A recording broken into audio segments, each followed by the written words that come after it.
Every cult leader in history used the same 7 moves. And here's the part that should freak you out a little. You've probably had at least 2 of them used on you already. At work, in a relationship, online. You just didn't notice because they never announced it. Nobody joins a cult on purpose. Nobody signs up to lose their name, their family, their money. They just take one small step and then another. And by the time it's obvious, it's already too late to walk away. So today, we're breaking down 5 of the most infamous manipulators in history, not as monsters, but as case studies. Because manipulation isn't magic, it's a formula. And once you see the formula, you can't unsee it. Here's the thing nobody tells you about cult leaders. Most of them weren't criminal masterminds. They were broken, lonely, mostly unremarkable people who stumbled onto something dangerous, that other people's need to belong can be weaponized. Keep a mental tally as we go. 5 leaders, 5 techniques. By the end, you'll have the whole playbook. Chapter 1. Charles Manson. Manson never had real power. He had rejection, in and out of institutions since childhood, abandoned, unwanted,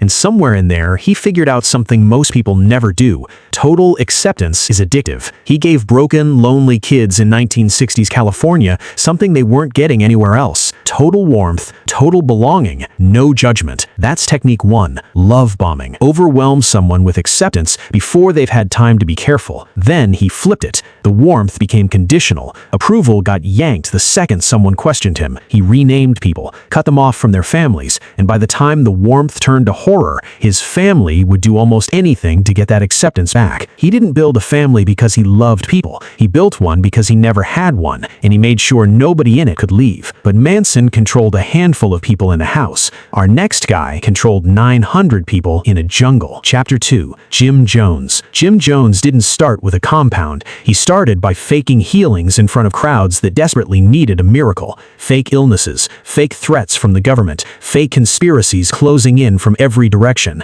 That's technique 2, manufactured crisis. Convince people danger is everywhere, then position yourself as the only shelter from it. Then he isolated them, moved his followers to Guyana, a literal jungle, thousands of miles from anyone who could reach them. No outside news, no outside contact, just him. When you control someone's information and their safety, you don't need chains. You already own them. Jones controlled where people lived. Applewhite convinced people they weren't people at all. Chapter 3. Marshall Applewhite. Heaven's Gate followers didn't think they were joining a group. They thought they were shedding their bodies to catch a ride on a spacecraft, and Applewhite made that sound completely reasonable. Shaved heads, identical clothes, identical haircuts, even food and sleep on a schedule he controlled. That's technique 3, identity erasure. Strip away every personal preference until there's no you left to argue with them. Once someone stops trusting their own perception of reality, they'll believe almost anything you tell them next, including that leaving their body behind is a rational decision.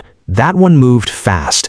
The next one took years, which is exactly what made it so hard to see coming. Chapter 4. Keith Raniere. Enzyme didn't start with branding irons. It started with a self-help seminar that made smart, successful, high-achieving people feel understood for the first time in years. That's the trap. Technique 4, the boiling frog. Every request just slightly bigger than the last one. Give a little information about yourself, then a little more. Then compromising information, collateral, used to guarantee your silence.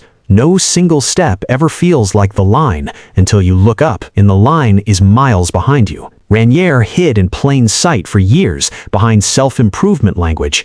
Our last guy didn't hide at all. He just made sure nobody could afford to believe he was wrong. Chapter 5. David Koresh. Koresh's followers didn't need to be tricked into believing he was right. By the time it mattered, they'd already given up too much to admit he might be wrong. That's technique 5, sunk cost entrapment. The more someone sacrifices, money, family, reputation, the harder it becomes to walk away, because leaving doesn't just mean losing the group, it means admitting everything you already gave up was for nothing. Nobody wants to admit that. So they stay, and they justify, and they stay a little longer. 5 leaders, 5 techniques: love bombing, manufactured crisis, identity erasure, the boiling frog, sunk cost entrapment.